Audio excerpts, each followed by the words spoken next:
Good morning friends. Last lecture मध्ये आपण article 11.4 पर्यंत आलो होतो.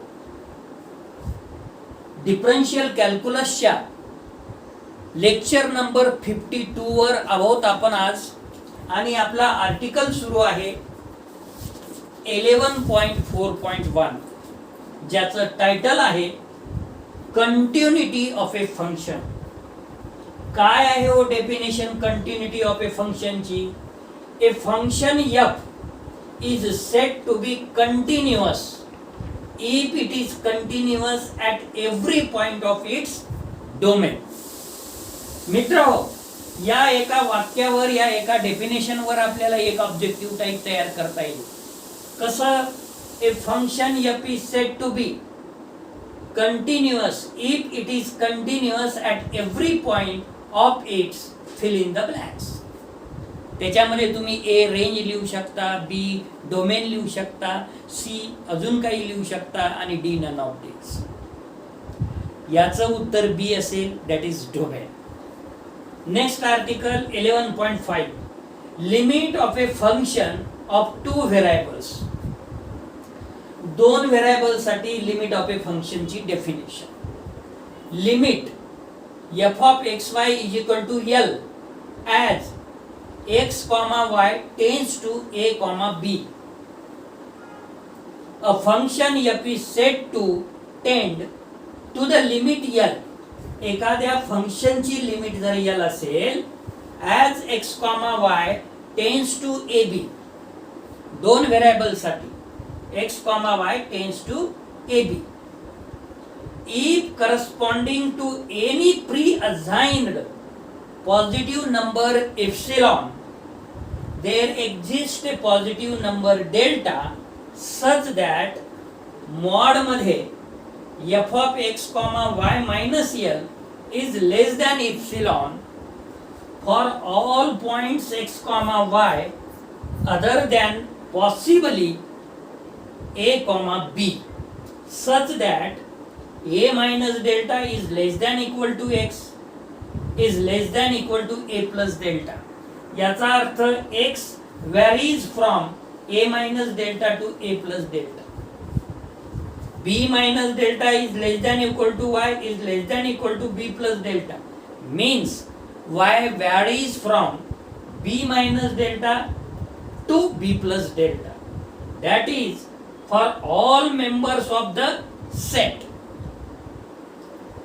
of all points x comma y such that x belongs to closed interval a minus delta a plus delta, y belongs to closed interval b minus delta b plus delta, set of all points closed minus set of all points ab. This means that corresponding to every positive number epsilon, there exists a neighborhood of AB such that for every point x comma y of this neighborhood other than possibly a comma b, f of x comma y lies between L minus delta and L plus delta. काय म्हटलेलं आहे इथे? This means that corresponding to every positive number epsilon there exist a neighbourhood of A B such that for every point X Y of this neighbourhood other than possibly A B F of x Y lies between L minus epsilon and L plus epsilon. L काय आहे? L तुमची limit आहे.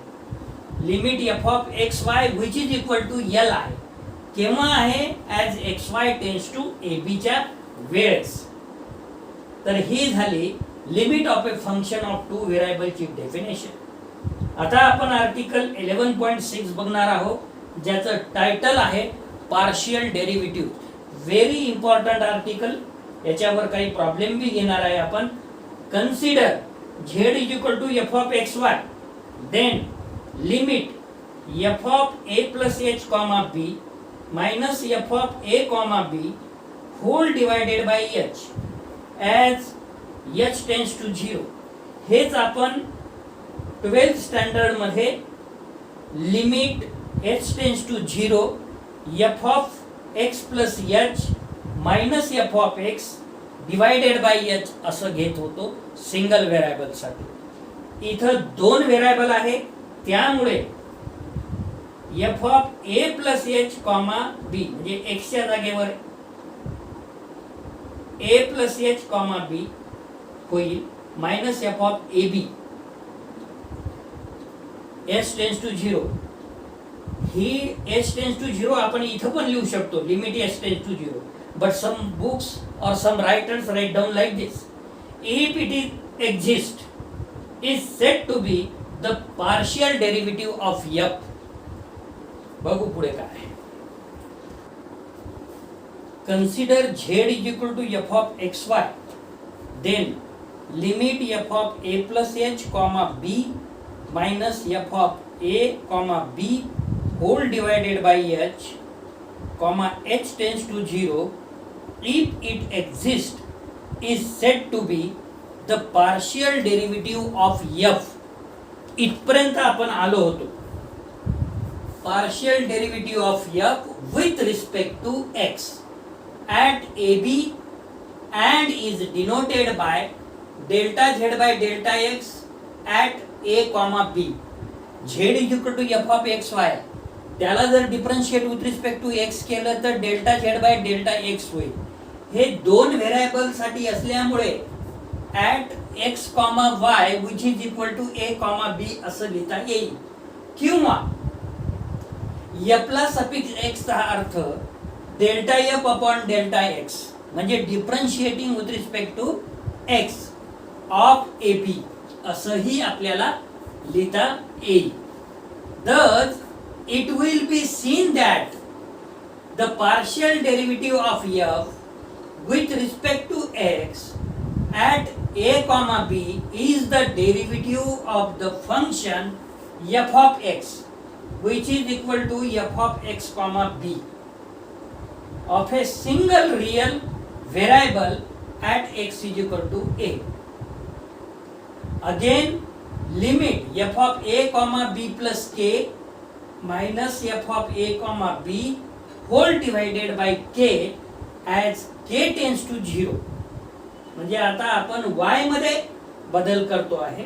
if it exists is called the partial derivative of f of xy with respect to y येईल इथे at a comma b is the derivative of f of x comma y with respect to y at a comma b and is denoted by इथं with respect to x असल्यामुळे delta z by delta x आला.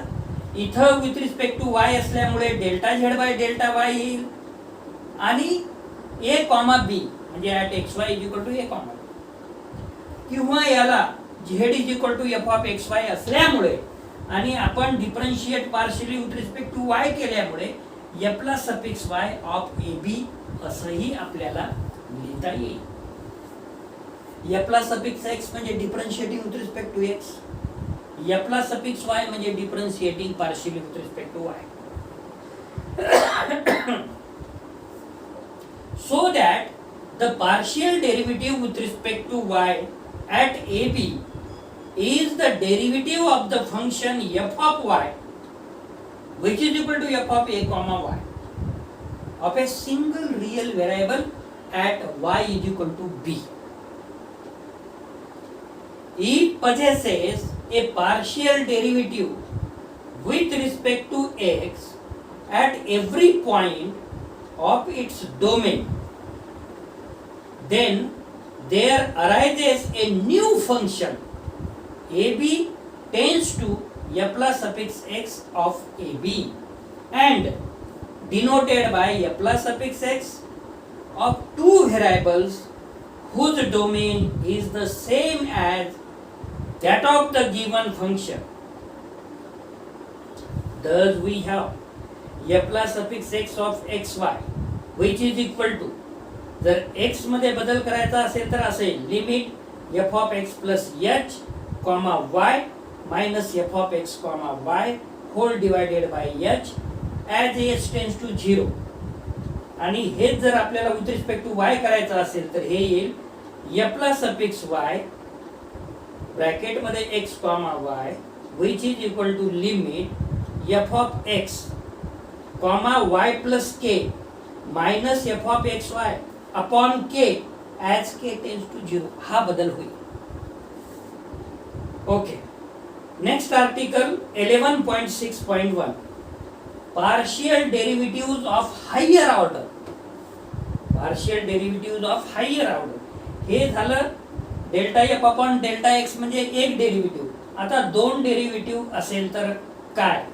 We can form partial derivatives of the first order partial derivatives just as we found those of f.